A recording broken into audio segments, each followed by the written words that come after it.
ইরানের গুরুত্বপূর্ণ রাষ্ট্রীয় ও কৌশলগত সিদ্ধান্ত সর্বোচ্চ নেতার অনুমোদন ছাড়া গৃহীত হয় না বলে জানিয়েছেন দেশটির প্রেসিডেন্ট মাসুদ পেজেশকিয়ান। শনিবার রাষ্ট্রীয় সংবাদ মাধ্যম তাসনিম নিউজ এজেন্সির বরাতে এই তথ্য জানা গেছে। একই সঙ্গে তিনি জাতীয় ঐক্যকে ইরানের স্থিতিশীলতার মূল ভিত্তি হিসাবে উল্লেখ করেন।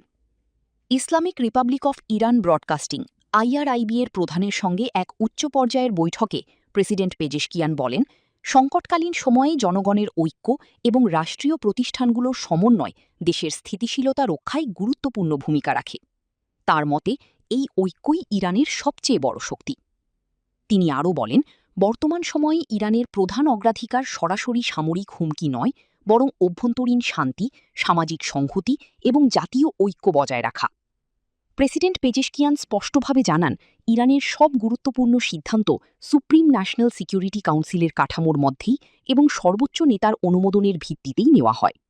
কূটনীতি ও জাতীয় নিরাপত্তা সংক্রান্ত নীতিগত বিষয়ে সব প্রতিষ্ঠানকে সমন্বিত অবস্থানে থাকার আহ্বান জানান তিনি আরও বলেন, আন্তর্জাতিক ও অভ্যন্তরীণ পর্যায়ে ইরানের অবস্থান শক্তিশালী রাখতে রাষ্ট্রীয় প্রতিষ্ঠানগুলোর একক কণ্ঠে কথা বলা অত্যন্ত জরুরি।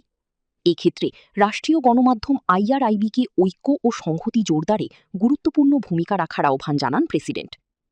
বিশ্লেষকদের মতে যুক্তরাষ্ট্রের সঙ্গে চলমান কূটনৈতিক আলোচনা এবং আঞ্চলিক উত্তেজনার প্রেক্ষাপটে এই বক্তব্য ইরানের ক্ষমতার কেন্দ্রীয় কাঠামো এবং সিদ্ধান্ত গ্রহণে সর্বোচ্চ নেতার ভূমিকা আবারও স্পষ্ট করেছে।